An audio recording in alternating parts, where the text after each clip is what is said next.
LinkedIn is the most popular social network for business professionals. With more than 100 million registered users, it is the go-to place if you are looking for a job or if you're trying to generate leads for you or your company. Compared to other social networks, LinkedIn members are better educated and more fluent. They trust the information they find on LinkedIn more than on other networks. In this presentation, you will learn how to grow your professional network and make LinkedIn work for you. Growing your LinkedIn connections can be accomplished in 3 ways: by sending a direct request to connect, by receiving and accepting a request to connect, by asking an existing connection for an introduction to someone new. We'll cover all 3 of these. However, before you start adding connections, you will want to make sure that your LinkedIn profile is both professional and complete. After all, your profile makes a first impression and should demonstrate your personal brand.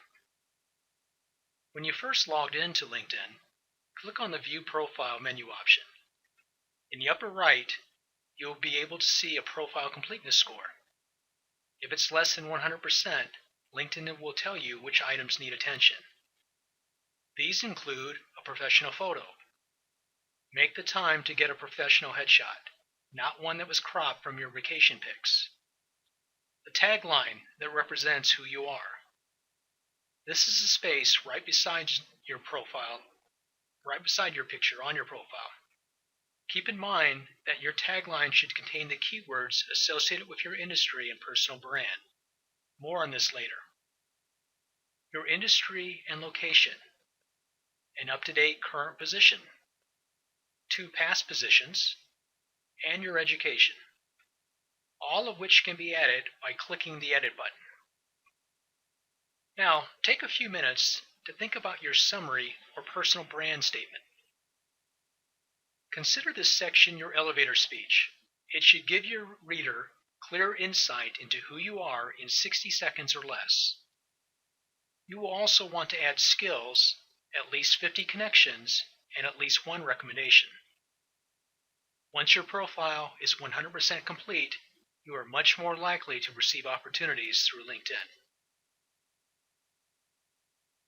Assuming your profile is 100% complete, you can begin the task of optimizing your profile. Optimization has 2 goals. 1, to increase your visibility when someone is looking for your skills and experience. And 2, to increase the likelihood that they will want to connect with you. Remember, when we suggested adding keywords to your tagline? Well, you should also add keywords to your summary, bio, and job descriptions as well. The question is, how do you know which keywords to add? One way is to look at related job descriptions. Try searching a job board like Monster.com. Companies will often include the keywords they look for in their job descriptions.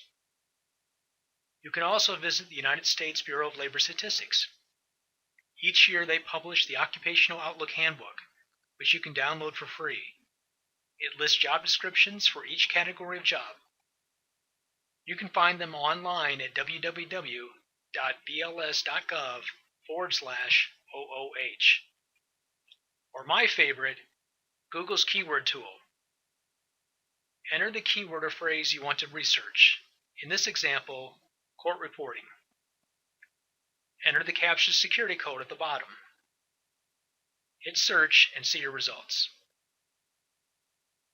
You can see the current popularity for your keywords. Plus, you will get 100 additional suggestions for keywords that you can consider using in different sections of your LinkedIn profile. Choose 3 to 5 keywords and add them to your LinkedIn profile in your tagline, bio, and summary sections.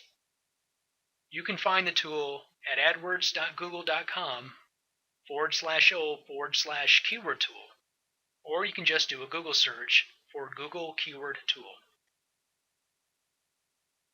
The next step is to ask for recommendations. Gathering LinkedIn recommendations from previous employers and coworkers can add a lot of credibility to your profile. You can request recommendations from the profile setting on the main menu. Ask a current connection that knows you well enough to give details and enhance the job descriptions you've already filled out. Make your request personal and give them something specific, like a project, characteristic, or accomplishment to comment on. Thank them for their time.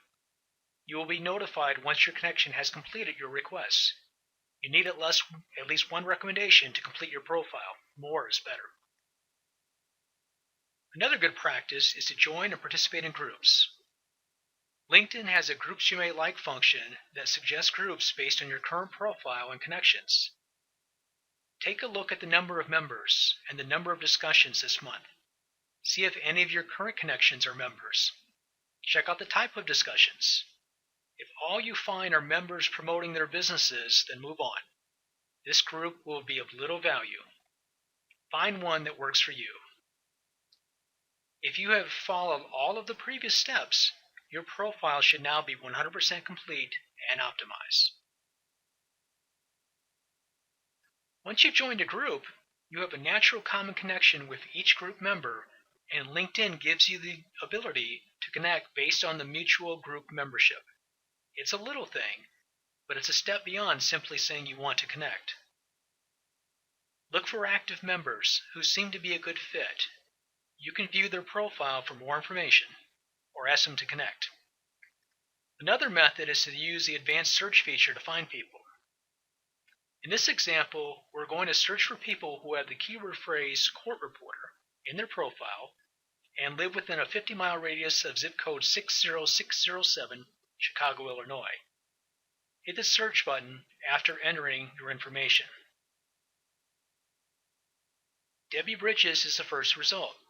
She is a second-level connection, meaning we have a shared connection. We can see that she has court reporting in her profile. She has over 500 connections and quite a number of recommendations. We can also see that she has one shared connection with me. Click on that link to see your shared connections. This information is needed if you want to request an introduction later on. When you click the Connect button, LinkedIn asks you how you know this person.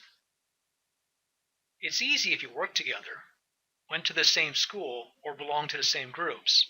If not, you can still send a request if you have the person's email address. It's also recommended that you personalize your request.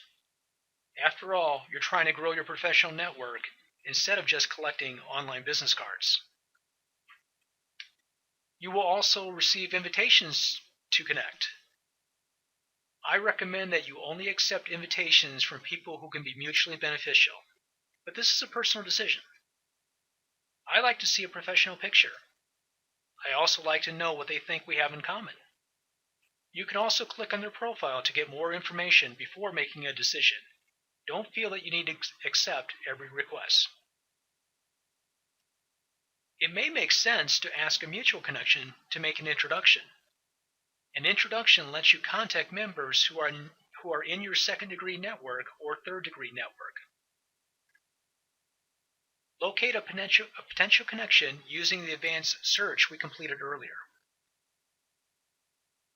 Click to view her profile, and then click on Send Email and then Get Introduced.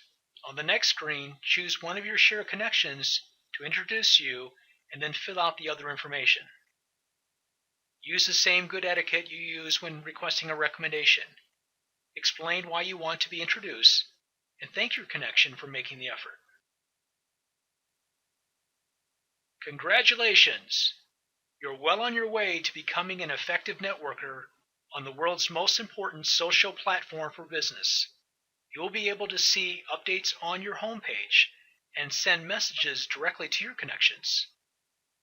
You also have an extended network of connections made up of people that your connections know.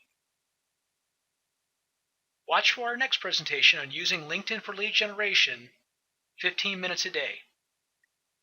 To connect with the instructor, send an email to dwalliser@wsiNetRevenue.com or connect with David at www.linkedin.com/in/David Walliser.